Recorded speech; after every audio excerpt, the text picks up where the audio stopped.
Hello शार्स and कॉलूस, नमस्ते, अस्सलाम वालेकुम, सत श्री अकाल, केम छो, कसा काय, केड़ो हाल है, केमो नाचो।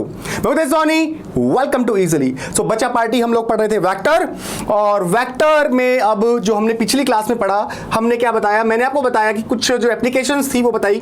जैसे कि अपन ने पढ़ा कि दो वेक्टर का जो दो वेक्टर है, अगर वेक्टर पी और वेक्टर क्यू अगर है हमारे पास में, है ना, तो उनका डिफरेंस की अगर बात करी जाए तो उसका मैग्नीट्यूड क्या होता है, P square plus Q square minus 2p की cos थीटा होता है ना। और अगर पी और क्यू बराबर होते हैं तब हम क्या लगा सकते हैं, डायरेक्ट हम लगा सकते हैं 2p sin थीटा बाई 2। इस फॉर्मूले का जो यूज है वो मैंने आपको पढ़ाया था, है ना। इस फॉर्मूले का यूज मैंने पढ़ाया था, मैंने आपको समझाया था किस तरह के क्वेश्चंस है ना फिजिक्स में बन सकते हैं। तो ये आइडिया मैंने आपको दिया था, ठीक है ना। उसके बाद में अलग अलग तरह के मैंने आपको केसेस लेके चीजें समझाई, है ना। तो ये बहुत आपको हेल्प करने वाली आगे चल के।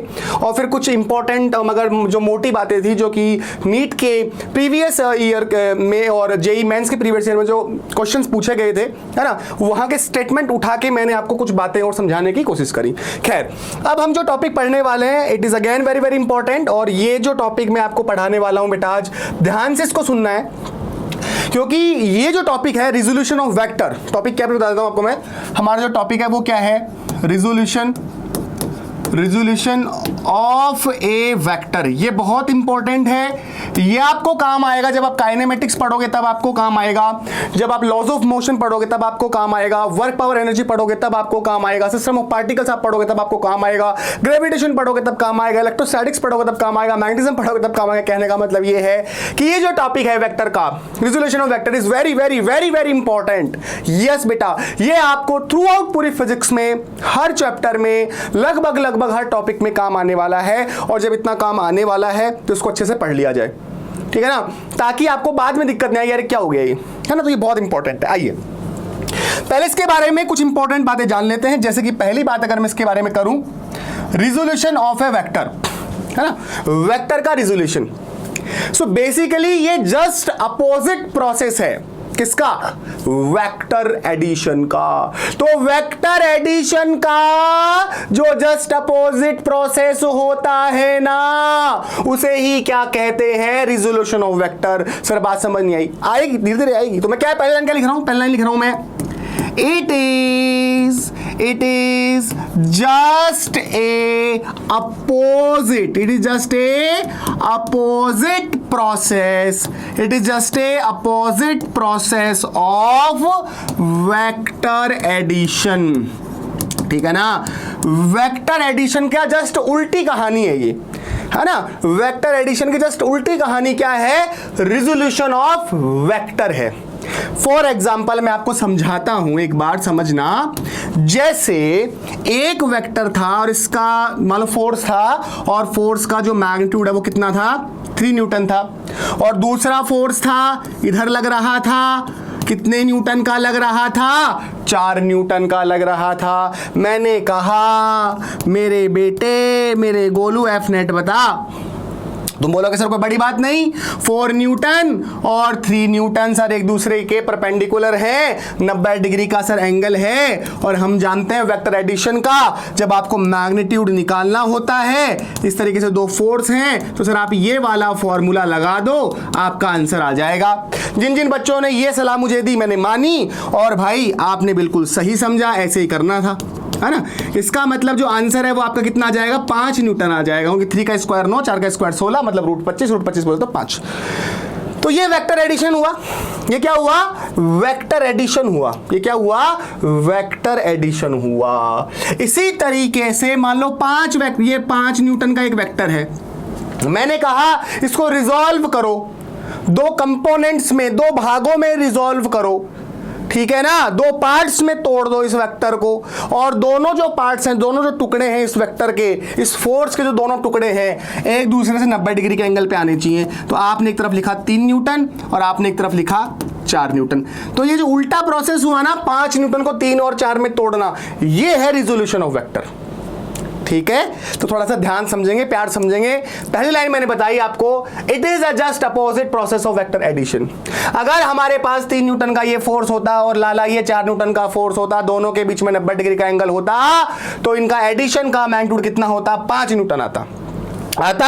अच्छा मान लो मेरे पास ये 5 न्यूटन का फोर्स है, ये क्या है 5 न्यूटन का फोर्स, मतलब दो परपेंडिकुलर है उसमें तोड़ो, तो मैंने इसमें 3 न्यूटन लिख दिया, 4 न्यूटन लिख दिया, है ना। तो ये उल्टा प्रोसेस हो गया इसका। तो चलो इसको थोड़ा सा बेहतरीन तरीके से अच्छे से समझते हैं इसको आगे की तरफ।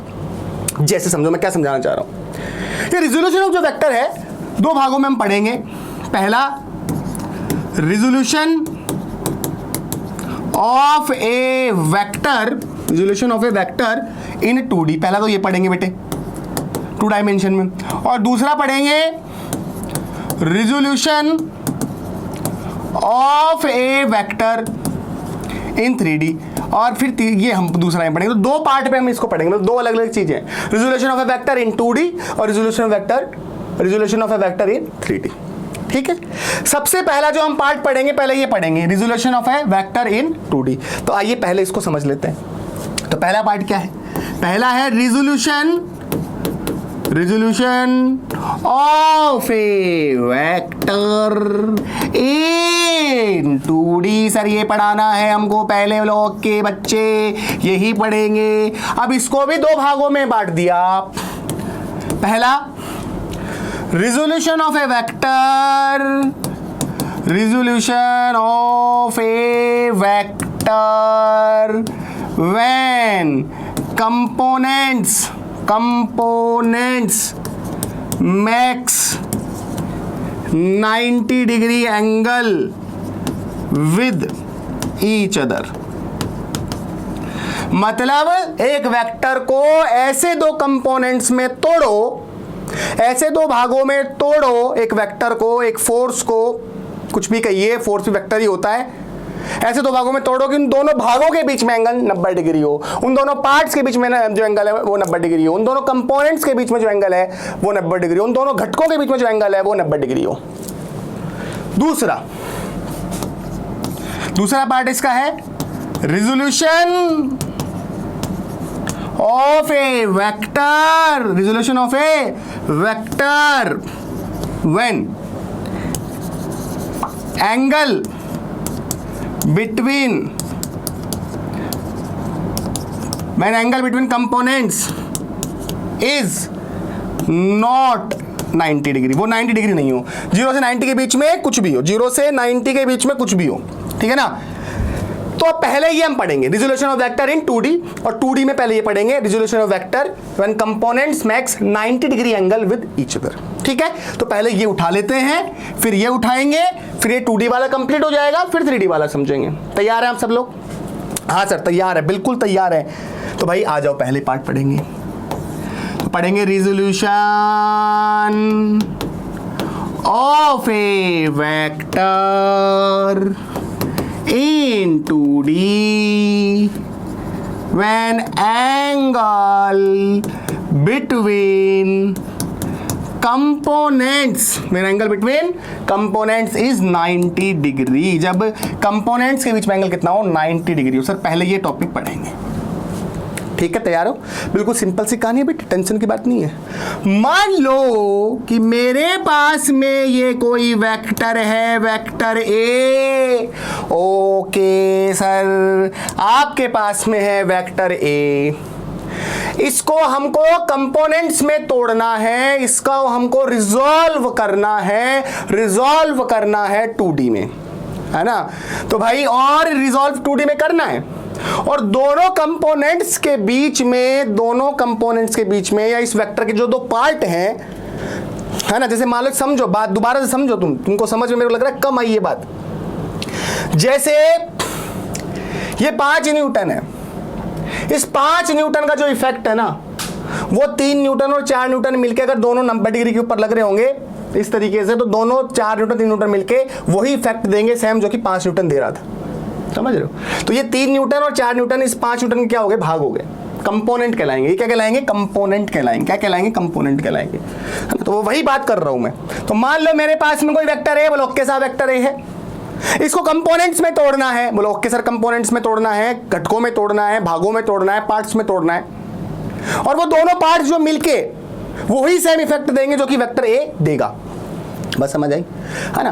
तो अब कंपोनेंट्स भी ऐसे होने चाहिए सर जो कि 2D में हो, ठीक है, तो एक प्लेन अपन एज्यूम कर लेते हैं, मान लो XY प्लेन है ना, और सर कंपोनेंट के बीच में एंगल 90 डिग्री भी होना चाहिए। बोला अच्छा ये बात है क्या, तो मान लो एक कंपोनेंट तो अपन इस डायरेक्शन में लेंगे, एक कंपोनेंट तो अपन इस डायरेक्शन में ले लेंगे एक्स एक्सिस में, है ना, और एक कंपोनेंट भाई साहब अपन ले लेंगे इस वाई एक्सिस में। तो बेसिकली वेक्टर ए है, ठीक है, बोलो के सर वेक्टर ए है। मान लो वेक्टर ए एक्स एक्सिस के साथ में एंगल कितना बना रहा है, थीटा एंगल बना रहा है। इस वेक्टर ए को रिजॉल्व करना है, किस में रिजॉल्व करना है, एक प्लेन में रिजॉल्व करना है, 2D में रिजॉल्व करना है, कंपोनेंट्स में इसको तोड़ना है, और ऐसे कंपोनेंट्स में तोड़ना है कि दोनों कंपोनेंट्स एक दूसरे के साथ 90 डिग्री का 90 डिग्री का क्या बनाए, एंगल बनाए। तो मैं इन दोनों एक्सिस के अलोंग उन कंपोनेंट्स को रखूंगा, क्योंकि इन दोनों एक्सिस के बीच में एंगल भी कितना है, 90 डिग्री है, ठीक है, ओके। थोड़ा सा समझना, अगर मान लो ये वेक्टर है, ध्यान समझना, कंपोनेंट्स क्या है, अगर ये वेक्टर थोड़ा सा और अंदर घुसे इसके अंदर, थोड़ा सा और अगर अपन जाएं, अगर मान लो ये कोई मेरे पास में वेक्टर है ना, मान लो ये वेक्टर है, समझो ध्यान से, ये वेक्टर है ऐसे, है ना, और मैं यहां से लाइट डालूं, यहां से क्या डालूं, लाइट डालूं, तो परछाई बनेगी इसकी यहां पे, तो उसकी एक्स एक्सिस पे जो परछाई बनेगी, इसकी एक्स एक्सिस पे जो परछाई बनेगी वो कुछ इस तरीके से परछाई बनेगी यहां पे ऐसे, समझ रहे हो। अगर इस पे मैं लाइट डालूं ऐसे, तो यहां पे से मान लो अगर मैं ऊपर से लाइट डाल रहा हूं तो यहां पे क्या बन जाएगी, परछाई बनेगी। वो परछाई क्या है, कंपोनेंट हो गया, समझो। तो ये एक्स एक्सिस के अपन कंपोनेंट अपन ने लिख दिया। अब मान लो ये क्या लिख रहा हूं मैं, ये लिख रहा हूं मैं वेक्टर AX, है ना, एक्स एक्सिस के अलोंग जो कंपोनेंट है वो लिख दिया मैंने AX वेक्टर। ऐसे ही अगर यहां से मैं इस तरीके से परपेंडिकुलर ड्रॉ करूं, जैसे मैंने यहां से ड्रॉ किया वैसे ही, है ना, यहां से लाइट डालूं तो यहां पे परछाई बनेगी इसकी, है ना। तो ये जो कंपोनेंट है, ये जो भाग है, ये जो टुकड़ा है ना, ये जो कंपोनेंट है y एक्सिस के अलोंग, इसको अपन मान के चल रहे हैं AY वेक्टर। बात समझ आ गई। तो ये जो रेड कलर वाली लाइन है ना, इसकी लाइन की जो लेंथ होगी वो तो वेक्टर A का मैग्नीट्यूड बताएगी, ठीक, और इस लाइन की जो लेंथ होगी, मतलब O से लेकर, मान लो यहाँ पे O लिख दिया मैंने, यहाँ पे P लिख दूं क्या, चलो P लिख देते हैं, और यहाँ पे Q लिख दो, बोलो ओके Q लिख देते हैं। तो ये जो OP लेंथ होगी, OP लेंथ, ये AX वेक्टर का मैग्नीट्यूड बताएगी। मतलब जो OP लेंथ है, OP वो AX वेक्टर का क्या बताएगी, मैग्नीट्यूड। और मैग्नीट्यूड को ऐसे लिख सकते हैं, वेक्टर का मैग्नीट्यूड, या फिर सिंपली ऐसे लिख सकते हैं, बोले हाँ सर ये पता है हमको।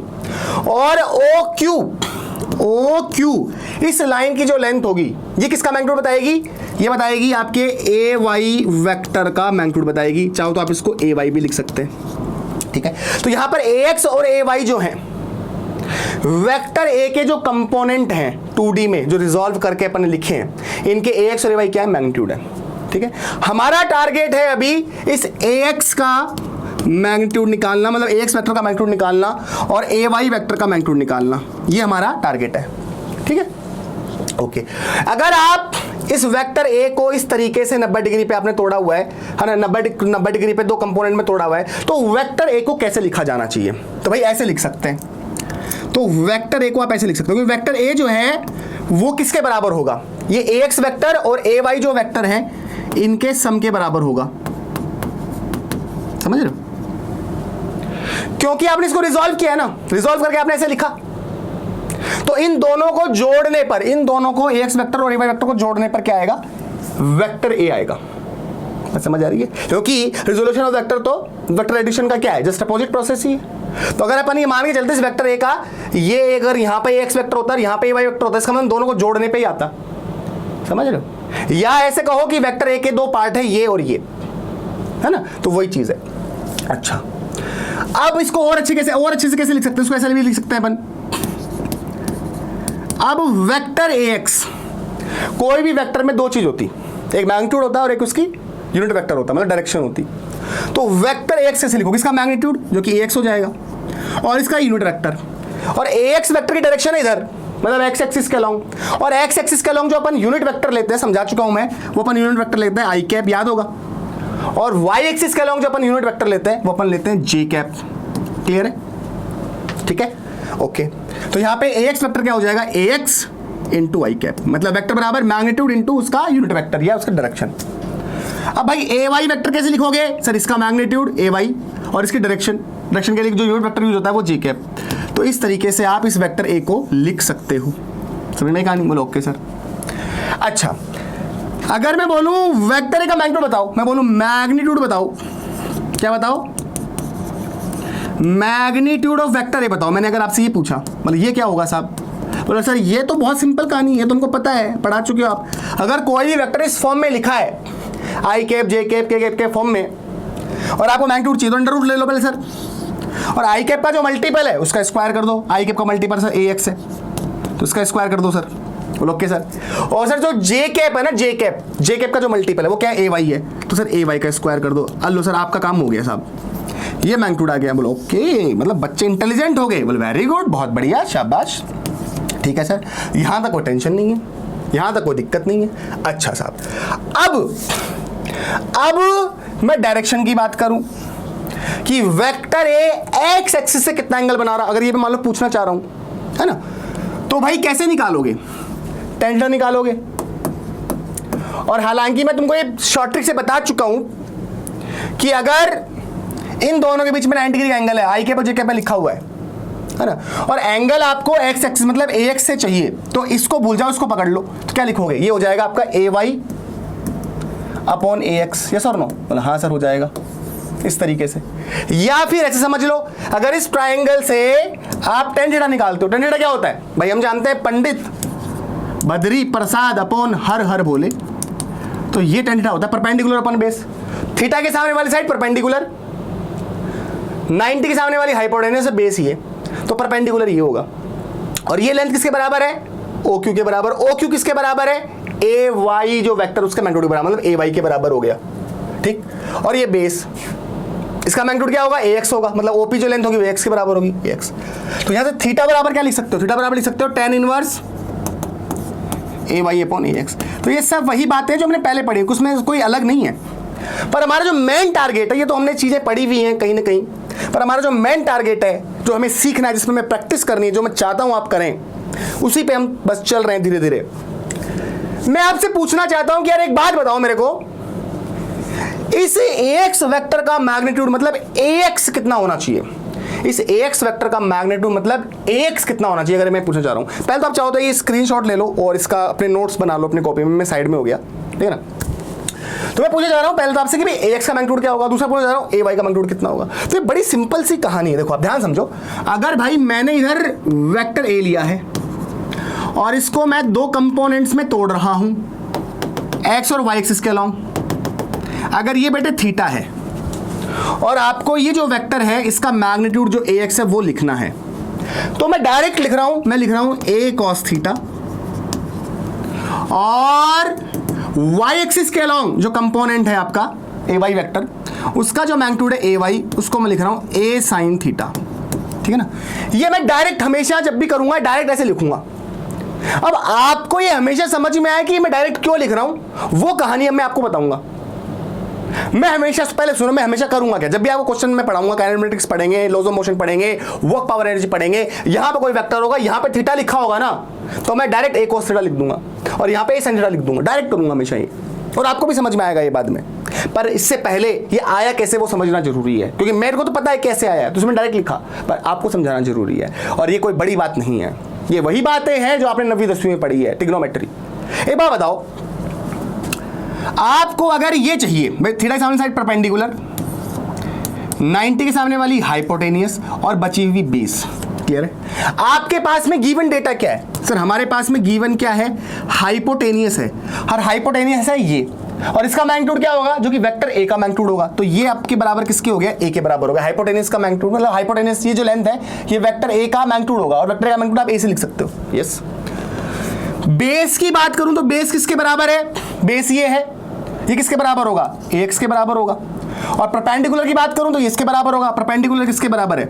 ए वाई के बराबर है। सुनो, इतनी बात तो समझ में आ गई ना भाई। ये किसके बराबर? ए एक्स के बराबर। ये यहां पर इधर अपन ने थोड़ा सा ना ए एक्स वेक्टर लिखा था ना अपन ने, और ये लेंथ किसके बराबर होगी? ए एक्स वेक्टर का मैग्नीट्यूड मतलब ए एक्स के बराबर। ये लेंथ किसके बराबर होगी? इस लेंथ के। और ये क्या बता रहा था? ए वाई वेक्टर बता रहा था, और ए वाई वेक्टर के मैग्नीट्यूड के बराबर होगी ये लेंथ। यस और नो? है ना। तो ए वाई वेक्टर का मैग्नीट्यूड मतलब ए वाई ये, और जो कि ये क्या है, परपेंडिकुलर है। अच्छा, अब ध्यान समझो, हमारे पास में गिवन है हाइपोटेनियस, और इस सिचुएशन में आपको बेस चाहिए। क्या चाहिए? बेस चाहिए। तो गिवन आपके पास में क्या है? गिवन हाइपोटेनियस है, आपको बेस निकालना है। 10वीं की बात बता रहा हूं, बिल्कुल 9वीं के लेवल पे जाके बता रहा हूं तुमको मैं, ठीक है ना, 9th के लेवल पे। तो भाई बेस चाहिए, है ना। हम जानते हैं एक चीज, क्या जानते हैं? हम जानते हैं पंडित बद्री प्रसाद अपॉन हर हर भोले जानते हैं, मतलब हाँ से जानते हैं। सर अगर आपको बेस चाहिए और हाइपोटेनियस है तो सर ये वाला ले लो, ये वाला यूज कर लो, और ये किसके बराबर होता है सर? कोस थीटा के बराबर होता है। तो भाई बेस अपॉन हाइपोटेनियस किसके बराबर होता है सर? कोस थीटा के बराबर होता है। और क्या हमें बेस चाहिए? यस। और बेस क्या है? ax के बराबर है, और ये इसका यही तो चाहिए हमको। बोला हाँ, बेस किसके बराबर है सर? ax के बराबर है। और हाइपोटेनियस सर किसके बराबर है? ये सर ये a के बराबर है ना। तो यहां से आप खुद देखो कि ax बराबर क्या आ गया? ax बराबर आ गया a cos theta, a cos theta आ गया। तो ax बराबर क्या आया? a cos थीटा आया। यस और नो? बोला हाँ, इसलिए मैंने यहां पे ऐसा लिखा था। क्लियर है? Got it. नाउ अगेन अगर देखें तो हमको ये परपेंडिकुलर भी चाहिए सर, हमको परपेंडिकुलर चाहिए, है ना। और हमारे पास हाइपोटेनियस क्या है? गिवन है। अगर ऐसा है तो आप ये यूज कर लो, ये वाला यूज कर लो, परपेंडिकुलर अपॉन हाइपोटेनियस। सर ये क्या होता है सर? ये साइन थीटा होता है, perpendicular upon hypotenuse sine theta होता है। Okay sir. सर परपेंडिकुलर कितना है सर? परपेंडिकुलर तो हमारा जो है वो ए वाई है, मतलब ये परपेंडिकुलर है और ये इसके बराबर है, और ए वाई के बराबर है। हाइपोटेनियस ए के बराबर है, बराबर किसके हो गया? साइन थीटा के। तो भाई यहाँ से ए वाई किसके बराबर आया? ए वाई बराबर आया ए साइन थीटा के। क्लियर है? तो ये दो कंपोनेंट हमने तोड़े, ये दो कंपोनेंट हमने तोड़े। इस वेक्टर ए के हमने दो कंपोनेंट तोड़े, ax वेक्टर और ay वेक्टर। और ax वेक्टर का जो मैग्नीट्यूड है वो है a cos थीटा, और ay वेक्टर का जो मैग्नीट्यूड है वो आया a sin थीटा। ठीक है ना। तो यहां से इक्वेशन नंबर मान लो 2 हो गई। अगर मेरे बेटे, अगर आप इक्वेशन नंबर 2 को 1 से डिवाइड करते हो, अगर आप 2 को 1 से डिवाइड करते हो तो देखो क्या हो जाएगा? ये हो जाएगा ay upon ax a sin theta upon a cos theta. ए से बेटा छम्मा छम्मा हो गया, बोला हाँ, और साइन बाय कॉस के कितना हो गया? 10 हो गया। तो tan थीटा बराबर क्या आ रहा है वापस से? वही ए वाई बाय ए एक्स आ रहा है, जो कि हमने पहले भी पढ़ चुके थे, जो हम पहले भी पढ़ चुके थे। वही चीज मैंने जो डायरेक्ट लिखी थी अब दोबारा मैंने आपको यहाँ पे बता दी है। ठीक है, तो ये कहानी है। तो अगर यहां से ध्यान से देखा जाए तो आप वेक्टर ए को हम जानते कैसे लिख सकते हैं? ए एक्स वैक्टर प्लस ए वाई वैक्टर लिख सकते हैं। बोला हाँ सर। तो आप इसको क्या लिख सकते हो? इसको लिख सकते हो ए एक्स आई कैप प्लस ए वाई जे कैप। बोलिए यस सर। तो भाई ए एक्स बराबर तो क्या आया? ए कॉस थीटा आया, तो ए कॉस थीटा आई कैप, और ए वाई क्या आया था? ए साइन थीटा, तो ए साइन थीटा जे कैप। इस तरीके से आप इसको लिख सकते हैं। ठीक है ना। तो ये होता है कंपोनेंट्स में तोड़ना। ठीक है ना। अब जो मेन बात है जिस पे आपको ध्यान दिलाना है मुझे, ताकि वो प्रैक्टिस जो करवानी है, जैसे मान लो कोई वेक्टर है ए और एक्स एक्सिस से एंगल थीटा दे रखा है ना, तो इधर कंपोनेंट कोस में होगा, और जिसके साथ में एंगल नहीं है उधर कंपोनेंट साइन में होगा। ये ध्यान रखना। तभी मैंने डायरेक्ट लिखा था ये। मैंने देख लिया कि वेक्टर ए ने एक्स एक्सिस से एंगल बना रखा है थीटा, तो इसलिए मैंने डायरेक्ट लिखा था, याद है, ए कॉस थीटा। और जिससे एंगल मतलब दे नहीं रखा उसको हमने साइन में लिख दिया। थोड़ा चलो मैं प्रैक्टिस करवाता हूं मैं क्या बोलना चाह रहा हूं। जैसे मैं ये बोलना चाह रहा हूं, ध्यान समझना। मैं अगर तुमसे कहता, क्या कहता बेटे, कि ये 5 न्यूटन का फोर्स है और हॉरिजॉन्टल एक्सिस ये हो गई, ये वर्टिकल एक्सिस हो गई। इसको कौन सी एक्सिस बोलते हैं पता है ना? Horizontal axis. इसको क्या बोलेंगे? वर्टिकल एक्सिस, है ना। मान लो ये एंगल कितना है, ये एंगल कितना है, मान लो 30 डिग्री ले लेते हैं। मैंने लिखा, मैंने बोला क्वेश्चन आया, मान लो right horizontal and vertical component of 5 newton. मैंने कहा कि जो 5 न्यूटन है ना बेटा, 5 न्यूटन के हॉरिजॉन्टल और वर्टिकल कंपोनेंट लिख दो। ठीक है। तो भाई मेरे दिमाग में डायरेक्ट कैसे आना चाहिए, मैं जो समझा रहा हूं। भाई ये 5 न्यूटन है ना, अगर ये 5 न्यूटन है ना, तो ये जो कंपोनेंट होगा ना डायरेक्ट आपको लिखना है। अगर ये इससे एंगल थीटा है 30 है, तो भाई 5 कोस 30 होगा ये सर, और सर ये जो कंपोनेंट होगा, ये जो होगा, इसका जो मैग्नीट्यूड होगा, ये क्या होगा 5 sin 30 होगा। ऐसे आपको फटाफट से तोड़ना है, ऐसे आपको फटाफट से तोड़ना है, ये प्रैक्टिस में आपको लाना है। तो भाई हॉरिजॉन्टल कंपोनेंट अगर लिखेंगे तो ये 5 cos 30 हो जाएगा, और वर्टिकल कंपोनेंट लिखोगे तो ये आपका हो जाएगा 5 sin 30। समझ में आई कहानी? तो 5 cos 30, cos 30 कितना होता है, cos 30 कितना होता है √3/2 होता है, और sin 30 कितना होता है 1/2 होता है। तो ये आपके वर्टिकल और हॉरिजॉन्टल कंपोनेंट आ गए। तो 5 न्यूटन ने इस एक्सिस एंगल बनाया ना 30, जिससे एंगल बना रहा है 30, वो कंपोनेंट कोस में लिखो और बचा हुआ ये साइन में लिखो। ऐसे हमको फटाफट तोड़ना। चलो प्रैक्टिस थोड़ी सी और कराता हूं। मान लो ये 10 न्यूटन का फोर्स होता है साहब, बोलो okay sir, okay sir, okay sir, okay sir. ये एंगल 37 डिग्री होता, ये एंगल क्या होता 37 डिग्री होता। मैं बोलता कि यार इसके हॉरिजॉन्टल और वर्टिकल कंपोनेंट लिखो, मैं बोलता इसके हॉरिजॉन्टल और वर्टिकल कंपोनेंट लिखो, तो सर कोई दिक्कत नहीं है, ये 10 न्यूटन का फोर्स है और ये हॉरिजॉन्टल एक्सिस है, इससे एंगल कितना है 37 डिग्री है। तो सर हॉरिजॉन्टल कंपोनेंट हो जाएगा 10 cos 37, 10 cos 37, एंगल सर इससे है, हॉरिजॉन्टल से एंगल इसलिए कोस में, और इधर से हो जाएगा 10 sin 37 ऐसे। ठीक है, सॉल्व कर सकते हो आप इसको। बोलो ओके सर ये बात समझ में आई, पर मैं कहूं, मैं क्या कहूं, ये 10 न्यूटन का फोर्स है। बोलो ओके सर, ओके सर। ये एंगल 37 डिग्री है, ये एंगल 37 डिग्री है। मैंने क्या बोला, right horizontal and vertical components of 10 Newton force. मैंने आपको ये कहा कि ये लिख दो भाई, ये लिख दो, ये लिख दो। ठीक, तो भाई साहब अगर आपने इसको 10 cos 37 लिखा और इसको अगर आपने 10 sin 37 लिखा तो भाई आप गलती कर रहे हो, ये सही नहीं है। ज्यादातर बच्चे गलती करते हैं, ज्यादातर बच्चे यही गलती करते हैं, और मैं यही सिखाना चाह रहा था तुमको। मैं क्या बोल रहा था बार बार कि ये देखो कि फोर्स ने कौन सी एक्सिस एंगल बनाया, इससे एंगल बनाया ना, इससे एंगल बनाया ना। तो जिससे एंगल वो बना रहा है, मतलब एंगल दोनों से बना रहा है, पर दिख रहा है आपको 37 ये, तो डायरेक्ट आपको क्या करना है, जिससे एंगल आपको दे रखा है 37, उधर कंपोनेंट कोस में लिखना है। तो यहां पर जो राइट आंसर होगा ना, यहां पे जो राइट आंसर होगा, ये जो वर्टिकल कंपोनेंट होगा वो क्या होगा 10 cos 37 होगा, और जो हॉरिजॉन्टल होगा वो होगा 10 sin 37। ये करेक्ट है, ये दोनों करेक्ट हैं, पर ये दोनों गलत है। यही समझा रहा था मैं आपको, समझ में आई कहानी? ओके चलो और देखते हैं। जैसे मैं और थोड़ी प्रैक्टिस कराता हूं। जैसे मान लो इधर अगर √3 न्यूटन का फोर्स होता, ठीक है, और भाई इधर से एंगल 30 डिग्री होता, ठीक है ना, 30 डिग्री होता। मैंने क्वेश्चन पूछा, मैंने क्या पूछा, राइट फोर्स वेक्टर के बारे में थोड़ा सा चेंज कर दिया, राइट फोर्स वेक्टर। मैंने बोला ये यार ये काम करके बताओ, फोर्स वेक्टर लिखो आप इसका, वेक्टर के फॉर्म में लिखो इसको आप। क्वेश्चन क्या है कि आपको इसको वेक्टर के फॉर्म में लिखना है, इसको आपको वेक्टर के फॉर्म में लिखना है। सिखाया था भी मैंने आपको, वेक्टर बराबर AXI cap plus AY J cap, उस फॉर्म में लिखना है इसको।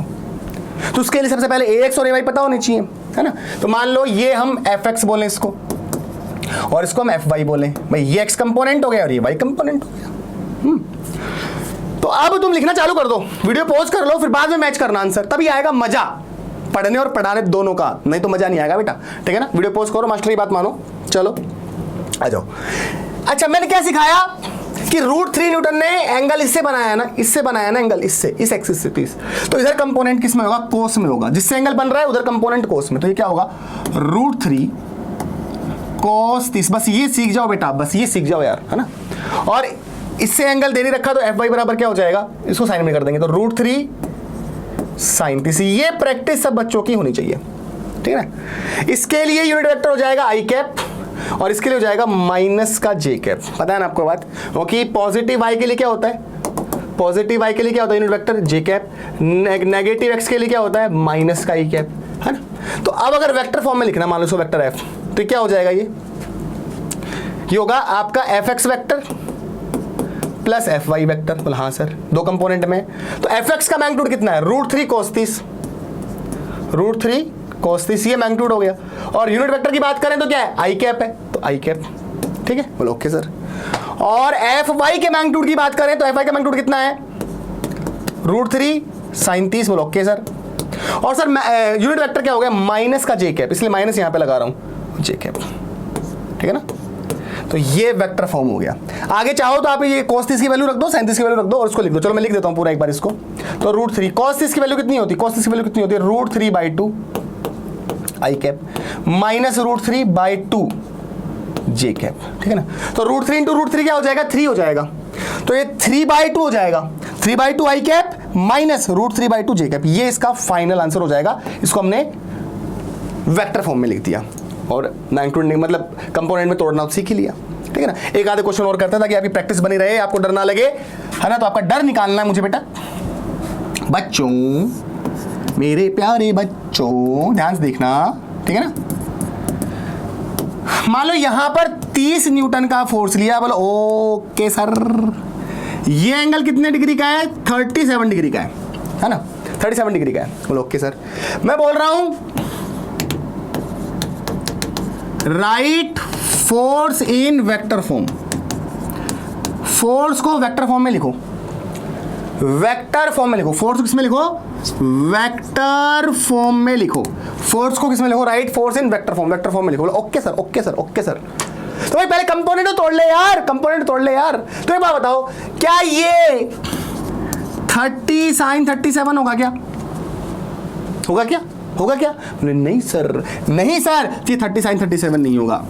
तो पहली बात तो ये जरूरी नहीं है कि हॉरिजॉन्टल कंपोनेंट हमेशा कोस में होता है, वर्टिकल कंपोनेंट हमेशा साइन में होता है, ये जरूरी नहीं है। कई बच्चे तो इसको दिमाग में बिठा लेते हैं। मतलब बच्चे क्या करते हैं ना, किताब पढ़ते हैं, और बच्चे जब बुक पढ़ते हैं तो बुक में वो ये पढ़ते हैं, है ना। तो उनके दिमाग में बैठ जाता है अच्छा हॉरिजॉन्टल कंपोनेंट तो कोस में होता है, वर्टिकल कंपोनेंट हमेशा साइन में होता है। ऐसे नहीं होता भाई। जिससे एंगल है वो कोस में, जिससे एंगल नहीं दे रखा वो साइन में होता है। जैसे कि मैंने क्वेश्चंस कराए, इससे एंगल है तो ये कोस में, इससे एंगल तो कोस में, इससे एंगल है तो ये कोस में। अब अगर एंगल इससे है तो ये वाला कोस में, वर्टिकल वाला कोस में आ गया ना। इससे एंगल है तो ये वाला कोस में। समझ लो बात को। तो मैं ये समझा रहा था। तो भाई 30 न्यूटन का कौन सी एक्सिस के साथ में एंगल दे रखा? सर इस वर्टिकल एक्सिस के साथ में एंगल दे रखा। तो भाई इसके अलोंग कंपोनेंट क्या हो जाएगा? ये कंपोनेंट क्या हो जाएगा? सर ये हो जाएगा 30 cos 37 डिग्री, और इसके अलोंग 30 sin 37 डिग्री। सर ये हो जाएगा, ये हो जाएगा सर, सर ये हो जाएगा। बोलो ओके, कंपोनेंट तो तोड़ लिए। बोलो बहुत बढ़िया सा। अच्छा यूनिट वेक्टर इसका क्या हो जाएगा? माइनस का जे कैप। इसका क्या हो जाएगा? माइनस का ई कैप। सही बात है ना? बोला हाँ सर, हाँ सर, हाँ सर। तो वही वेक्टर एफ बराबर लिखते हैं पहले तो क्या होगा ये? F X vector plus F Y vector. बोला हाँ सर, सही बात है, दो कंपोनेंट है इसके। एफ एक्स वैक्टर का मैग्नीट्यूड कितना है? 30 sin 37, 30 sin 37। बोलो ओके। और यूनिट वेक्टर क्या है? माइनस का ई कैप, इधर माइनस का, इसलिए यहाँ पे माइनस लगा दिया और आई कैप लिख दिया। ऐसे ही इसका यूनिट वेक्टर भी माइनस जे कैप होगा तो पहले ही माइनस लगा देते हैं। मैग्नीट्यूड कितना है? एफ वाई वेक्टर का मैग्नीट्यूड कितना है? 30 cos 37 है, और क्या होगा इधर? जे कैप होगा। मेरी बात? बोला हाँ सर। इसको थोड़ा सा सॉल्व कर लो। देखो आपको मैंने याद करवाया था उस दिन।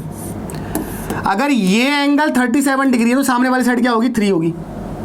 सामने वाली साइड क्या होगी? 3 होगी। और ये बड़ी वाली तो 5 होगी और ये होगी 4। तो भाई sin 37 बोले तो क्या? Perpendicular upon hypotenuse. परपेंडिकुलर बोले तो 3 और हाइपोटेन्यूस बोले तो 5। ऐसे cos 37 की बात बोले तो बेस अपॉन हाइपोटेन्यूस, तो 4/5 होगा, ठीक है ना। तो भाई देखो, तो -30 sin 37 कितना बेटा? 3/5। कितना? 3/5। बोलो ओके सर।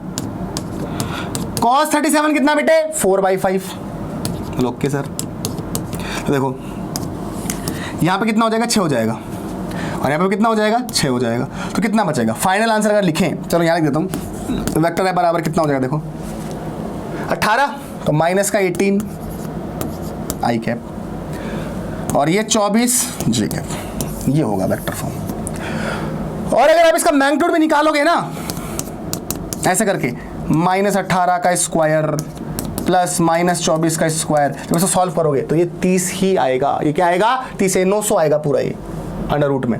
और फिर 900 का √30 हो जाएगा, तो ये मिलेगा आपको, ठीक है ना। तो ऐसे क्वेश्चन होते हैं। चलो एक क्वेश्चन लास्ट बस लास्ट बता रहा हूं, ठीक है ना। मान लो ये वेक्टर होता 20 न्यूटन का, फिर ठीक है सर। और भाई ये एंगल अगर 53 डिग्री होता, एंगल कितना होता, 53 डिग्री होता, कितना होता, 53 डिग्री होता है ना। मैं बोलता इसको वेक्टर फॉर्म में लिखो, मैं क्या बोलता हूँ, वेक्टर फॉर्म में लिखो। तो भाई वेक्टर फॉर्म में लिखने से पहले क्या करना पड़ेगा, कंपोनेंट में तोड़ना पड़ेगा। बोला हाँ सर, हाँ सर, हाँ सर, हाँ सर। तो भाई ये Fy और ये जो होगा ये Fx होगा। तो Fy कितना हो जाएगा, Fx कितना हो जाएगा, ये 20 न्यूटन है। बोला हाँ सर 20 न्यूटन है। और क्या इसने इस एक्सिस से एंगल बनाया, बोला हाँ इससे बनाया। तो जिससे एंगल बना रहा उसमें कंपोनेंट कोस में या साइन में कैसे समझाया था, कोस में सर, कोस में। तो क्या हो जाएगा ये सर, ये हो जाएगा 20 कोस 53 डिग्री, और ये क्या हो जाएगा 20 साइन 53 डिग्री। बात समझ में, ठीक है ना। इधर ये कंपोनेंट तोड़ दिया। मान लो वेक्टर फॉर्म में लिखना हो, क्वेश्चन में पूछा हो तब की बात है, इधर वाला j कैप, इधर वाला -i कैप। बात समझ आ रही, हाँ सर। तो देखो वेक्टर है बराबर fx, vector fx vector magnitude कितना है 20 साइन 53 डिग्री, साइन 53 डिग्री बोलो, ओके। ये मैग्नीट्यूड आ गया। फिर क्या आएगा, सो यूनिट वेक्टर आएगा। यूनिट वेक्टर क्या है, माइनस का i कैप, तो माइनस पहले लगा दो, यहाँ पे i कैप लिख दो, बोलो ओके। फिर प्लस यहाँ पे आएगा fy वेक्टर। f कोई वेक्टर होता है उसमें दो चीज होती है, मैग्नीट्यूड और डायरेक्शन। मैग्नीट्यूड कितना 20 cos 53, तो 20 cos 53, और इसका यूनिट वेक्टर वो क्या है, j कैप है। समझने का नहीं। अब इनके मैग्नीट्यूड रख दो आप, देखो समझाया था मैंने आपको। मान लो 53 डिग्री अगर ये एंगल होता तो बड़ा वाला 5 और ये 3 होता, और सामने वाली साइड क्या होती, 4 होती। तो भाई साइन 53 बोले तो परपेंडिकुलर अपॉन हाइपोटेनस, परपेंडिकुलर कितना 4, और कोस 53 बोले तो बेस अपॉन हाइपोटेनस मतलब 3/5, और वो कितना था, वो उल्टा था, वो 3/5 और 4/5 था। अब यहाँ पे ये उल्टा हो गया ऐसे, ठीक है ना। तो देखो ये सब बातें मैं आपको पढ़ा चुका हूँ, ये वाली ट्रिग्नोमेट्री में, याद है ना आपको। तो मैं सब देखो एक बात मैं आपको बोलना चाह रहा हूँ। पहले तो जब आप पढ़ो ना, तो ऐसा नहीं है कि एक वीडियो देखा और फिर बीच के 2-3 वीडियो देखे ही नहीं और फिर देख रहे हो, ऐसे काम नहीं चलेगा। आपको वीडियो क्रम से देखने पड़ेंगे, क्रम से, लाइन से देखने पड़ेंगे सारे, तब मजा आएगा पढ़ने का, तब आपको क्वालिटी पता लगेगी। बीच में देखोगे मतलब वाली बात नहीं है, समझ रहे हो बात को। तो सबसे पहले तो ये दिमाग में उठाओ कि हमको वीडियो सारे देखने हैं, शुरुआत से देखने, और कोई वीडियो स्किप नहीं करना है। स्किप करोगे तैयारी अधूरी रह जाएगी बेटा, ठीक है ना। तो ये ध्यान रखना, कुछ समझ नहीं आएगा फिर बाद में। आ जाओ भाई -20, ठीक है ना। साइन 53 बेटा 4/5 है, 4/5 है, और भाई i क्या है, बोलो ओके सर। 20 cos 53 कितना है भाई, 3/5 है, 3/5 है, ठीक है, बोलो ओके सर। 5 चौक 20, 5 चौक 20, ओके सर। कितना हो गया 16, कितना हो गया 12। तो भाई साहब ये आपका क्या है साहब, आंसर हो गया वेक्टर फॉर्म में। आई होप आप कंपोनेंट 2D में तोड़ने आ गए। और कौन से ये कंपोनेंट क्या है, जब एंगल इनके बीच में कितना हो 90 डिग्री। और इस तरह क्वेश्चन आपको देखने को मिलेंगे। मतलब बेसिकली ये जो चीजें छोटी छोटी जो मैं आपको सिखा रहा हूँ, जो आपको मैं प्रैक्टिस करवा रहा हूँ, इसे बड़े बड़े क्वेश्चन आप करोगे लॉज ऑफ मोशन में, काइनेमेटिक्स में, ठीक है ना, लो वर्क पावर एनर्जी में, सिस्टम ऑफ पार्टिकल्स में, ग्रेविटेशन में, इलेक्ट्रोस्टैटिक्स में, मैग्नेटिज्म में। और ये नॉलेज अगर नहीं है आपको, जो मैं आपको बता रहा हूँ बार बार नहीं है, तो फिर परेशान हो जाओगे, फिर क्वेश्चंस आपसे सॉल्व नहीं होंगे। Got it my point. So it is very very important बेटा। तो ये पहला पार्ट हमने खत्म कर लिया। अच्छा अब दूसरे पार्ट पे आते हैं। दूसरा पार्ट याद है ना, क्या था, resolution of A vector, resolution of A vector in 2D when angle between components is not equals to 90 degree. मतलब आप एक वेक्टर को ऐसे दो कंपोनेंट में तोड़ रहे हो कि उन दोनों कंपोनेंट के बीच में जो एंगल है वो 90 डिग्री का नहीं है। कंपोनेंट तो भाग तो कैसे भी तोड़ जा सकते हैं, कंपोनेंट तो कैसे भी तोड़ जा सकते हैं, पार्ट तो किसी वेक्टर कैसे भी किए जा सकते हैं, बहुत सारी पॉसिबिलिटीज हो सकती हैं। तो वो चीज सीखेंगे। या फिर समझ लो कि साइन रूल सीखेंगे अपन,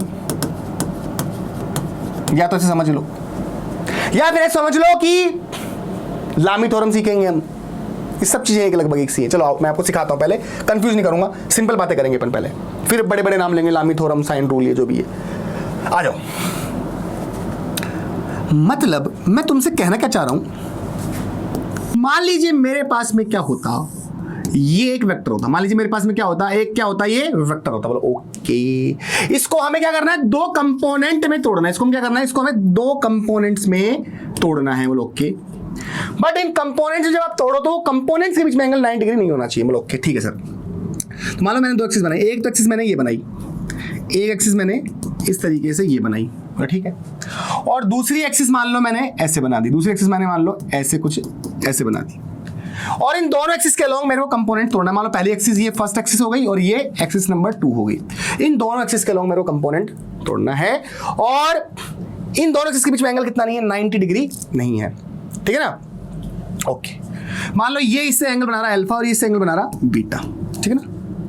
तो अब इस एक्सिस के लॉन्ग कंपोनेंट निकालना है अपन को। तो देखो इसके पैरेलल हम इस तरीके से, ये जो होती है ना इसकी, ये लाइन जो होती है इसके लाइन के पैरेलल ऐसे हम ड्रॉ करेंगे, क्योंकि पहले भी जब हम कंपोनेंट तोड़े थे, ध्यान से देखो, जब 90 डिग्री में था कुछ इस तरीके से, अगर ध्यान से आप देखा हो आपने, यहाँ पे इसके पैरेलल मैंने यहाँ पे एक लाइन ड्रॉ करी थी, याद है ना, और इसके पैरेलल मैंने यहाँ पे एक लाइन ड्रॉ करी थी। तो वही सेम काम मैं यहाँ पे भी करने वाला हूँ, यहाँ पे भी वही सेम काम होगा। इसके पैरेलल लाइन ड्रॉ करी, तो यहाँ तक का ये जो पार्ट होगा ये आपका A1 वेक्टर होगा, और ये जो लेंथ होगी ये A1 वेक्टर का क्या बताएगा, मैग्नीट्यूड बताएगा, ठीक है। ऐसे इसके पैरेलल, इस एक्सिस के पैरेलल आप लाइन ड्रॉ करेंगे, ठीक है, इस एक्सिस के पैरेलल लाइन ड्रॉ करेंगे। सो यहां तक का ये पार्ट होगा, ये A2 है ना, ये दूसरी एक्सिस, तो A2 वेक्टर बताएगा, और इसका जो मैग्नीट्यूड होगा वो यहां तक की लेंथ बताई जाएगी, ठीक है। अच्छा, अब 10th वाली गणित थोड़ी सी काम में लेते हैं जो हमने सीखा।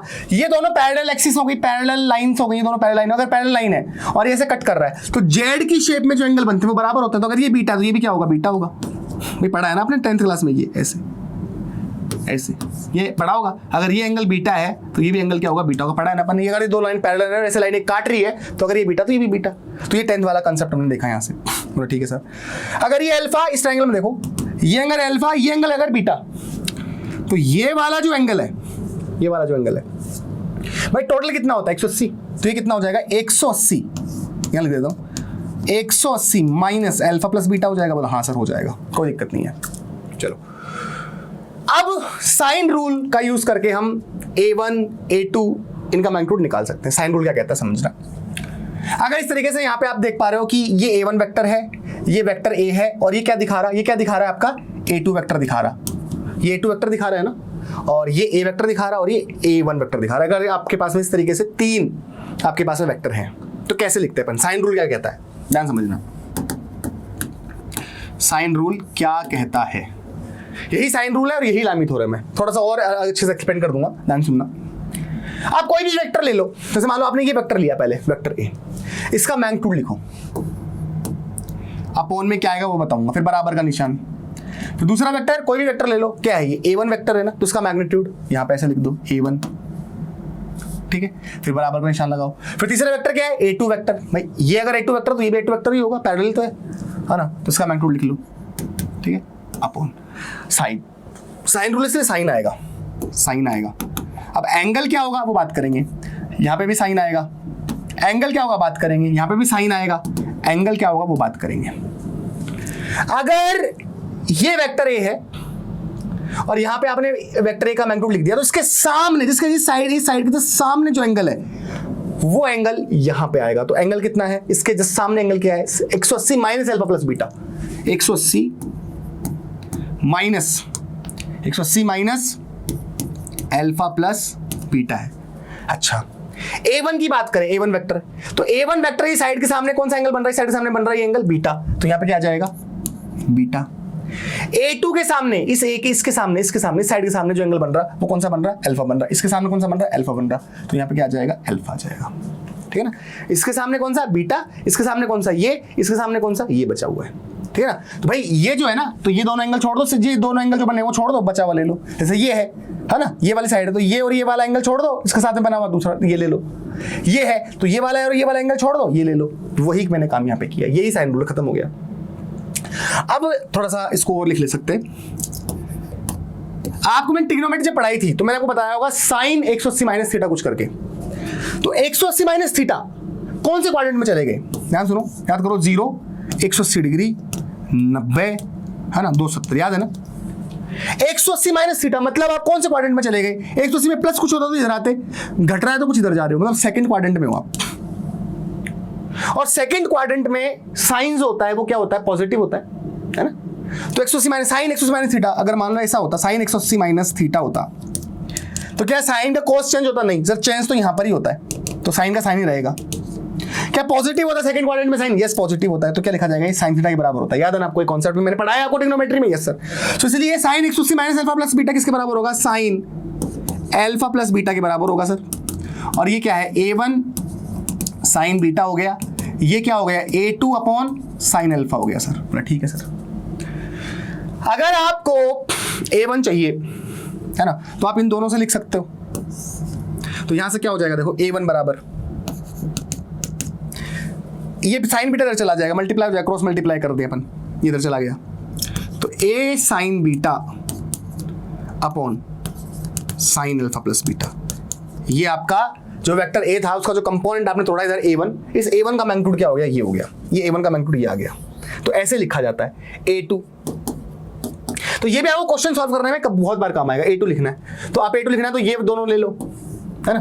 तो यहां से अगर लोगे दोनों क्वेश्चन को यूज करोगे तो साइन अल्फा इधर चला जाएगा, तो A साइन अल्फा अपॉन में क्या लिखा हुआ है? Sine alpha plus beta. इस तरीके से आप क्या लिख सकते हो? A2 भी लिख सकते हो। तो अपने पास में A1 भी आ गया, A2 भी आ गया। इस तरीके से हम कंपोनेंट्स के मैग्नीट्यूड लिखते हैं जब उन दोनों कंपोनेंट्स के बीच में एंगल 90 डिग्री नहीं होता। ये इतना ज्यादा काम नहीं आता, पर कभी अगर काम आ जाए तो बात अलग, इसलिए मैंने आपको ये चीज बताई है। आई होप ये समझ में आपको आ गया होगा। इसी क्रम में लामी थ्योरम की बात करी जाए तो ये ऐसा ही है, सेम ही है देखा जाए तो। लामी थ्योरम, जैसे मान लो किसी सिचुएशन में आप फंस जाओ और आपको कुछ इस तरह कंडीशन मिल जाए, मान लो आपके पास 3 वेक्टर हो, मान लो ये F1 वेक्टर हो गया, ये F2 वेक्टर हो गया, ये F3 वेक्टर हो गया। बट ठीक है सर, अगर ये एंगल मान लो अल्फा होता, ठीक, इसके सामने F2 के सामने वाला एंगल ये बीटा होता, F3 के सामने वाला एंगल मान लो ये गामा होता, है ना। तो भाई लामी थ्योरम बोलती है भाई सबसे पहले मान लो F1 लिख लिया आपने बराबर, F2 लिख लिया आपने, 3 फोर्स है ना बराबर, F3 लिख लिया बराबर, मतलब 3 फोर्स या 3 वेक्टर जो भी है, इसके सामने कौन सा एंगल है? अल्फा है ना, तो अपॉन साइन अल्फा। F2 के सामने कौन सा एंगल है? बीटा, तो साइन बीटा। F3 के सामने कौन सा एंगल है? गामा, तो साइन गामा। इसी को लामी थ्योरम हम कहते हैं। और ये साइन रूल का ही प्रारूप है, साइन रूल ही है एक तरीके का, ठीक है ना। तो ये चीज भी आपको जो है कई बार क्वेश्चन सॉल्व करने में काम आ सकती है। मतलब 3-4 इस तरीके से फोर्स दे रखे हो, एंगल आसपास में इस तरीके से दे रखे हो, तो फटाफट से अगर सॉल्व करना हो तो ये क्वेश्चन आप बनाइए और अपना जो रिजल्टेंट जो भी फाइनल आंसर है आपको वो निकाल सकते हो। मान लो आपको F1 F2 F3 का मैग्नीट्यूड दे रखा हो, ये वाला एंगल और ये वाला एंगल दे रखा हो, ये वाला एंगल पूछा हो, है ना, या कुछ भी आपको 2-3 चीजें रखी हो, एक या 2 कुछ पूछा हो, एंगल दे रखे हो, F1 F2 दे रखा हो, F3 पूछा हो, तो इस तरीके से इस इक्वेशन से आप काम कर सकते हैं। ये बनी कैसे वो मैंने आपको समझा दिया है, ठीक है। नाउ अब अपन थोड़ा सा आगे बढ़ेंगे, कुछ क्वेश्चन देख लेते हैं एक बार। जैसे मैंने बोला फाइंड द एफ नेट, मैंने बोला कि एफ नेट बताओ, एफ नेट बताइए। जो कंपोनेंट तोड़ना सीखा था ना उसका यूज बता रहा हूं। अब यहां पर ध्यान से देखें तो हमारे पास कितने फोर्स हो गए? 1 2 3 4। अब 4 फोर्स हो गए, मतलब हमको बेसिकली इन चारों फोर्सों को जोड़ना है, ठीक है ना, चारों फोर्सों को जोड़ना है। तो कैसे काम किया जाता है, कैसे हम क्वेश्चन को सॉल्व करते हैं? अगर आपको इस वेक्टर का जो एफ नेट वेक्टर है, मतलब उसका मैग्नीट्यूड चाहिए आपको, कैसे करेंगे? देखो पहले काम करो, इनको सबको एक्स एक्सिस और वाई एक्सिस के अलोंग सारे फोर्स लिख लो, रिजॉल्व कर दो सबको। जैसे 8 न्यूटन तो पहले से ही है एक्स एक्सिस के अलोंग, उसको छोड़ दो। 3 न्यूटन पहले से ही है वाई एक्सिस के अलोंग, इसको भी छोड़ दो। अब 5 न्यूटन को और 10 न्यूटन को तोड़ के रिजॉल्व करके एक्स और वाई के अलोंग फेंक दो। तो 5 न्यूटन का कंपोनेंट, 5 न्यूटन का कंपोनेंट एक्स एक्सिस के अलोंग क्या होगा? फटाफट से आना चाहिए, अब दिमाग में आना चाहिए फटाफट से। क्या लिखेंगे सर? लिखेंगे 5 cos 37, क्योंकि 5 का एंगल इसके साथ में, इसलिए कोस में आएगा। और इधर क्या आ जाएगा? इधर क्या हो जाएगा कंपोनेंट? 5 sin 37। ऐसी बातें हम करते रहेंगे बार बार। तो अब जैसे आपने लिखा ना इसको, तो इसका काम तमाम हो गया, रिजॉल्व कर दिया आपने इसको, तो इसका काम खत्म हो गया। इस 5 न्यूटन को आपने एक्स और वाई के अलोंग तोड़ दिया, तो ये 5 न्यूटन भूल जाओ चाहे अब आप, क्लियर? ऐसे 10 को भी तोड़ो, तो 10 को जब तोड़ोगे इधर रिजॉल्व करोगे तो 10, बताओ साइन में है कोस में? सर कोस में। क्यों कोस में? कोस में सर इसलिए क्योंकि इस 10 न्यूटन ने इस एक्सिस के साथ में एंगल बना रखा है 53 डिग्री का, इसलिए कोस में आएगा। और इसके साथ में क्या आएगा? साइन में आएगा। इधर कितना हो जाएगा? 10 साइन 53, 10 साइन 53 हो जाएगा। तो अब इसको भी भूल जाओ, ये भी खत्म हो गया। तो अगर ध्यान से देखा जाए तो एक्स एक्सिस के अलोंग, अगर मैं केवल एक्स एक्सिस के अलोंग फोर्स देखूं तो 2 तो इधर हो गए और 1 इधर हो गया, है ना? तो ध्यान देखें, अगर 5 cos, यहीं पे डायग्राम में सॉल्व करो, डायग्राम में वो थोड़ी प्रैक्टिस करो। अब 5 cos 37 का लिख सकते हैं, 5 इंटू cos 37। cos 37 लिखना है मतलब 4/5, कितना हो गया? 4/5, 5 से 5 कट गया, मतलब ये आ गया 4। किसके बराबर आ गया? ये 4 के बराबर आ गया। तो वापस से बनाऊं तो अगर इधर बात करूं, एक तो 8 था और 5 cos 37 इधर हो गया, जो किसके बराबर है? 4 के बराबर है। अरे भाई cos 37, देखो देखो, कई को समझ में नहीं आया होगा बकानी। 37 मतलब सामने वाले साइड 3, ये 5 और ये 4। cos की वैल्यू आ गई cos 37, मतलब बेस अपॉन हाइपोटेनस। बेस क्या है? 4 है, तो 4/5 वही लिखा मैंने। 5 से 5 कट गया, 4 बच गया। तो 8 + 4 हो गया। 8 + 4 कितना हो गया? 12 न्यूटन। तो 12 इधर आ गया। इधर की बात करें, इधर की बात करें तो इधर एक ही है, 10 cos 53, 10 cos 53 की बात करो अगर आप, भाई अगर ये 53 होगा तो ये 5 और ये 3 होगा, ये कितना होगा? 4 होगा। cos 53 क्या है? cos 53 मतलब बेस अपॉन हाइपोटेनस। बेस कितना? 3/5, 3/5, 5 2 = 10, 3 2 = 6। तो ये किसके बराबर? 6 के बराबर। इधर कितना हो गया? 6 हो गया। तो कहानी समझ में आ रही है? ठीक है। तो एक्स एक्सिस के अलोंग अगर देखो आप, एक्स एक्सिस के अलोंग अगर मैग्नीट्यूड लिखो, fx लिखोगे अगर, तो भाई इधर कितना? 12, इधर कितना? 6। तो ये तो आपको आता ही है। अगर ये 12 है और ये 6 तो सिंपल हो गया हमारे लिए क्वेश्चन। भाई अगर इधर एक फोर्स होता 12 न्यूटन का, इधर एक फोर्स होता 6 न्यूटन का, बताओ तुम मुझे रिजल्टेंट क्या होगा? इन दोनों को तो निकाल सकते हो। 12 इधर है और 6 इधर है, तो क्या होगा? रिजल्टेंट 6 होगा और इधर होगा 6 न्यूटन। बात समझ आई? जिधर बड़ा वाला फोर्स होगा उधर होगा। तो भाई जो Fx हो गया वो कितना हो जाएगा? 12 - 6 मतलब 6 न्यूटन। डायरेक्शन किधर? इधर होगी। किस तरफ होगी? डायरेक्शन इस तरफ होगी। ठीक है। खैर y में देखें तो इधर कितना? 3 न्यूटन। ऊपर अगर देखें तो ऊपर 2 फोर्स है। पहला है 5 sin 37, तो 5 sin 37 यहीं पे सोल्व करो। sin 37 3/5, 5 से 5 कट गया मतलब 3, तो कितना बचा? 3 बचा। तो एक तो आ रहा 3 ऊपर। तो अगर ध्यान देखो 3 से 3 वैसे कट गया, सोचो मत, फिर भी कोई बात नहीं। 10 sin 53, देखिए ना 10 का कंपाउंड इधर था ना, 10 sin 53 साइन है तो 4/5 है ना। तो क्या हो गया? 4/5 हो गया। 5 दूनी 10 मतलब ये 8 आ गया। तो इधर एक और आ गया 8। तो अगर Fy की बात करें तो डायरेक्ट दिमाग में आ रहा है भाई ये 3 से तो ये 3 कट गया, तो बचा क्या? एक केवल 8 बचा, किधर बचा? ऊपर बचा, है ना। तो 8 न्यूटन। डायरेक्शन किधर? ऊपर की तरफ। तो ये 2 कंपोनेंट में तोड़ लिया। अगर ध्यान से देखा जाए तो ये इक्विवेलेंट डायग्राम बना सकते हो कि Fx कितना है, इधर 6 है, और Fy कितना है, इधर ये है 8 न्यूटन। तो ऐसे हमने तोड़ लिया। अब वेक्टर फॉर्म में तो पूछा नहीं, पर पूछा होता तो कैसे लिखते? ऐसे लिखते 6 i cap plus 8 j cap, ऐसे लिखते अगर वेक्टर फॉर्म में पूछा होता। और मैग्नीट्यूड की बात करें तो कोई बड़ी बात ही नहीं है भाई। 6 और 8 में तोड़ लिया, पूरे इसको सॉल्व करके इधर 6 इधर 8 आ गया। दोनों के बीच में एंगल कितना? 90 डिग्री है। 90 डिग्री तो क्या होगा? √6 का स्क्वायर प्लस 8 का स्क्वायर, या फिर इससे देख लो √6 का स्क्वायर प्लस 8 का स्क्वायर। 6 का स्क्वायर 36, 8 का स्क्वायर 64, 64 प्लस 36 100, मतलब ये हो गया 10। तो 10 Newton is the magnitude F net. I hope सबको समझ में आया होगा। एक और क्वेश्चन करते हैं, ये आपकी प्रैक्टिस के लिए है, ठीक है ना। पर आपको यहाँ पे F1 vector plus F2 vector minus F3 vector चाहिए, है ना। ये प्रैक्टिस के लिए आप क्या करना, वीडियो पॉज करना, पॉज करके फिर इसको करना। तो बड़ी कोई कहानी नहीं है। देखो अगर हमको ये चीज चाहिए ना, ये चीज चाहिए, देखो ये ऐसे कर लेना इसको भाई। इधर क्या है? इधर है 12 F0, इधर कितना है 5 F0 37 पे। अगर हमें F1 vector plus F2 vector plus F3 vector चाहिए होता तो इसे 3 F0 को इधर रहने देते, बट माइनस F3 चाहिए, तो इस F3 का जस्ट नेगेटिव वेक्टर ले लो, और नेगेटिव वेक्टर किधर होगा, ऊपर हो जाएगा। तो ये क्या हो गया, F3 वेक्टर क्या 3F0 है, ऊपर जाएगा तो 3F0, तो ये नेगेटिव वेक्टर हो गया बेसिकली 3F0 ऊपर। तो बेसिकली हमको इसको सॉल्व करना है, इसको सॉल्व करना है ना कि इसको। अगर इसको सॉल्व करेंगे तो ये हमको देगा क्या, F1 vector plus F2 vector plus F3 vector देगा। पर अगर ये चाहिए तो आपको इसको उल्टा करना पड़ेगा, क्योंकि माइनस F3 है, तो इसको सॉल्व कर लो। सॉल्व कैसे करना है, बिल्कुल सिंपल सी बात है, इसको तोड़ दो, सारे फोर्सेस को x और y के लॉन्ग रखो, और बाकी जो भी कोई एंगल पे उसको तोड़ दो। तो ये अपने y के लॉन्ग है, कोई दिक्कत नहीं, ये अपने x के लॉन्ग है, कोई दिक्कत नहीं। इसको खत्म करो भाई, इसको खत्म करो, इसकी कहानी खत्म करो। तो भाई ये क्या हो जाएगा, 5F0 cos 37, और ये क्या हो जाएगा 5F0 sin 37। अभी कैसे लिख रहा हूं लगातार समझ में आ रहा है ना, क्योंकि 5F0 इससे एंगल बना रहा 37 का, इसलिए इसके लॉन्ग कंपोनेंट कोस में और इसके लॉन्ग कंपोनेंट साइन में। बात समझ आ रही, ओके सर। ध्यान से देखे जाए, x के लॉन्ग इधर क्या है, 5F0 cos 37 है। भाई cos 37 कितना होता, cos 37 कितना होता, देखो ये अगर 37 होगा तो ये सामने वाली साइड 3, ये 5 और ये 4 होगा, तो cos 37 बोले तो बेस अपॉन हाइपोटेनस मतलब 4/5 कट गया, तो ये 4F0 आ गया इधर, ठीक है। इधर की बात करें कितना है, 12F0 है। तो x के लॉन्ग अगर अपन देखें ना, तो ध्यान से समझ में आ जाएगा आपको तुरंत ही, ये इधर होगा, तो 12 - 4 होगा, 12 - 4 मतलब कितना हो गया, 8 हो गया, ठीक है ना।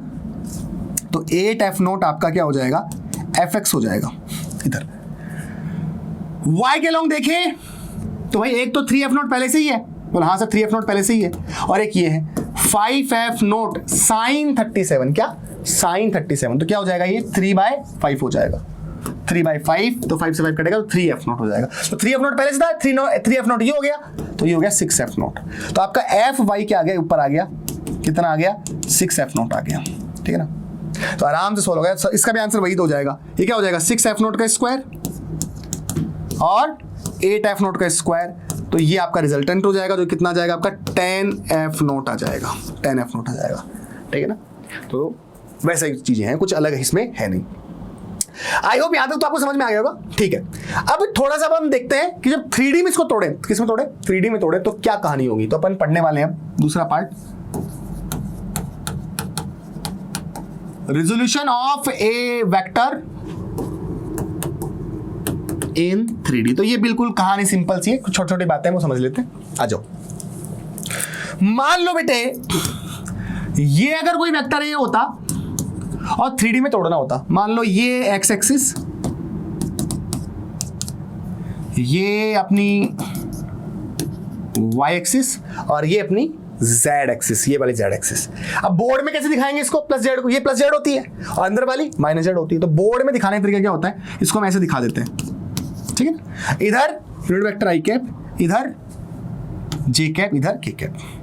क्लियर है, बोलो ओके सर। मान लो वेक्टर ए इससे बना रहा हूं एंगल अल्फा एक्स एक्सिस से, इससे बना रहा हूं क्या बीटा, और इससे क्या बना रहा हूं जेड एक्सिस से कितना बना रहा हूं गामा बना रहा हूं, है ना। ध्यान से समझना, सब चीजें सिखा चुका हूं। तो ax बराबर क्या लिखोगे, a cos अल्फा। अगर वेक्टर a इस एक्सिस से एंगल अल्फा पे है तो कंपोनेंट किस में लिखोगे, कोस में लिखोगे, पहले समझाया मैंने। तो इसके साथ में a cos अल्फा। इसके साथ में बात करूं वेक्टर ए y एक्सिस के साथ में एंगल अगर बीटा बना रहा, तो क्या लिख सकते हो उसको आप, a बाई को क्या लिख सकते हो आप, लिख सकते हो a cos बीटा। ऐसे ही इसके अलोंग जो कंपोनेंट होगा, इस साथ में एंगल कितना बोल रहा हूं मैं, गामा बोल रहा हूं, कितना बोल रहा हूं गामा बोल रहा हूं, है ना। तो क्या हो जाएगा ये a cos गामा, जो हमने पहले सीखा वही है। तो हमारे पास में जो डेटा है वो ये है कि ax बराबर a cos अल्फा, ay बराबर a cos बीटा, az बराबर a cos गामा, ठीक है ना। ये वेक्टर इस एक्सिस एंगल अल्फा पे है तो a cos अल्फा, बीटा पे है तो a cos बीटा, गामा पे है तो a cos गामा, ठीक है ना। ये कहानी हो गई। यहां से अगर आप cos अल्फा देख रहे हो तो ax अपॉन a, ठीक है ना। cos बीटा लिख रहे हो, इनको बोलते हैं कोसाइंस, क्या बोलते हैं इनको, कोसाइंस बोलते हैं। cos बीटा कितना हो जाएगा ay अपॉन a, और यहां से cos गामा देख रहे हो सो az अपॉन a हो जाएगा, ठीक है ना। इनको बोलते हैं कोसाइंस। अच्छा, यहां से इंपॉर्टेंट रिजल्ट्स होते हैं। पहला जो आपको काम आ सकते हैं कि cos square alpha cos square beta plus cos square जो गामा होता है उसकी वैल्यू होती है 1। और दूसरा इंपॉर्टेंट जो रिजल्ट होता है वो होता है sign square alpha plus sine square beta plus sine square जो गामा होता है वो किसके बराबर होता है, 2 के बराबर होता है। ये मैं आपको प्रूफ करके दिखाऊंगा, ठीक है। खैर, बट यहां पर वेक्टर ए को कैसे लिखा जाएगा, ऐसे लिखा जाएगा 3D में, ax vector plus ay vector plus az vector, ऐसे लिख देंगे अपन।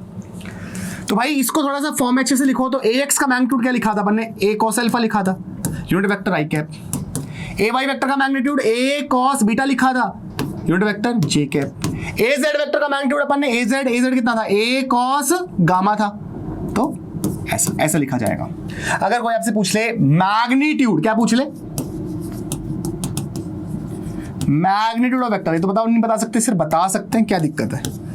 ये हो जाएगा अंडर रूट आई कैप के मल्टीपल का स्क्वायर, मतलब है समझो ax square plus ay square plus az square, तो ये क्या हो जाएगा भाई साहब, आपका मैग्नीट्यूड हो जाएगा। ओके साहब, कोई टेंशन नहीं, कोई दिक्कत नहीं। तो भाई अगर यहां पे समझ में आ गई ना, तो अपन दो जो चीजें थी हमारे पास में, पहली क्या थी हमारे पास में थी ये, एक ये मैंने लिखा cos square alpha plus cos square beta plus cos square gamma is equal to 1, दूसरा लिखा sin square alpha plus sin square beta plus sin square gamma is equal to 2। So अब मैं ये प्रूफ आपको करके दिखा देता हूं, बोलो ओके साहब। पहली बात, cos square alpha cos square beta cos square gamma equal to 1, ये हमको प्रूफ करना है, ये हमको प्रूफ करना है पहले, ठीक है। So what is the value of cos alpha, cos alpha की वैल्यू कितनी है, ax अपॉन a, क्या है ax upon a, so ax upon a का स्क्वायर, ये क्या हो जाएगा ay अपॉन a इसका स्क्वायर, ये क्या हो जाएगा az अपॉन a इसका स्क्वायर। हमको प्रूफ करके दिखाना है कि ये 1 है क्या, तो हमने इधर जो लेफ्ट हैंड साइड थी वो ले ली हमने, ठीक है। तो मैं ध्यान से अगर देखो तो ये हो गया किसके equal, a square ax square ay square az square, क्योंकि सब जगह a square a square a square LCM ले लिया तो ऐसा हो जाएगा। चूंकि ध्यान से अगर देखो क्या, अगर मैग्नीट्यूड की बात करें, मैग्नीट्यूड की, सो मैग्नीट्यूड जो था क्या लिखा था मैंने, ये लिखा था। सो यहां से अगर देखें तो जब यहां से रूट हटाओगे तो यहां पे स्क्वायर आएगा, तो ये ऐसा लिखा जा सकता है, लिखा जा सकता है ना, बोला हाँ सर। तो ये जो इक्वेशन है a स्क्वायर बराबर क्या होगा, x square plus ay square plus az square होगा। तो जब आप ये वैल्यू यहां रखते हो तो ये किसके बराबर है, a स्क्वायर के बराबर है। लो साहब, बना गया, हेंस प्रूफ, ठीक है ना।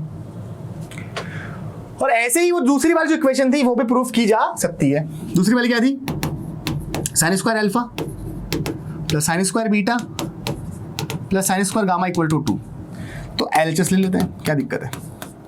तो sign square alpha plus sine square beta plus sine square gamma, ये हमको प्रूफ करना 2 के इक्वल है। चूंकि हम जानते हैं कि sine square theta plus cos square theta की वैल्यू 1 होती है, तो यहां से साइन स्क्वायर थीटा कितना हो जाएगा, ये हो जाएगा 1 माइनस कॉस स्क्वायर थीटा। ये सर नो, ये सर, सो ये क्या हो जाएगा, ये हो जाएगा 1 minus cos square alpha 1 minus cos square beta, और ये क्या हो जाएगा 1 माइनस कॉस स्क्वायर गामा, ठीक है। तो भाई कॉस अल्फा क्या था, ax अपॉन a, तो x square upon a square 1 minus ay square upon a square 1 minus az square upon a square, इसको ऐसे लिख सकते हैं, हाँ से लिख सकते हैं। ध्यान से अगर देखो 1 1 1 कितने हो गए, 3 हो गए, बोले ये सब 3 हो गए, तो ये भी 1 है, ये भी 1 है, ये भी 1 है, तो इसको अलग लिख लो, माइनस कॉमन ले लो, माइनस कॉमन लोगे तो क्या बचेगा अंदर, यहाँ बचेगा ax square ay square az square upon a square, और ये तो क्या है a स्क्वायर है, थोड़ी देर पहले पढ़ा था, ये हो गया 3 minus 1 which is equal to 2, ठीक है। सो आई होप बच्चों आपको ये चीजें थोड़ी थोड़ी समझ में आई होंगी। तब तक के लिए बेटा थैंक यू सो मच। इस वीडियो को दोबारा देखो, बार बार देखो, बिल्कुल सिंपल सिंपल चीजें मैंने आपको बताई अच्छे से, बिना किसी बकवास के, केवल कंटेंट दिया है, ठीक है ना, कोई ऐसी मजाक नहीं करी है। क्यों नहीं करी है, क्योंकि मैं चाहता हूं आप कम से कम समय में ज्यादा से ज्यादा कंटेंट आपके पास डिलीवर हो और टू द पॉइंट डिलीवर हो, ताकि आपका टाइम खराब ना हो, ठीक है ना। तो ताकि आप कम से कम समय में आपके पास कंटेंट बहुत सारा हो जाए, जल्दी जल्दी आपकी तैयारी हो जाए, ताकि हम रिवीजन बहुत बार कर सकें और हम जो सिलेक्शन हमारा नीट में वो ले सकें। तब तक के लिए बेटा bye bye, thank you so much.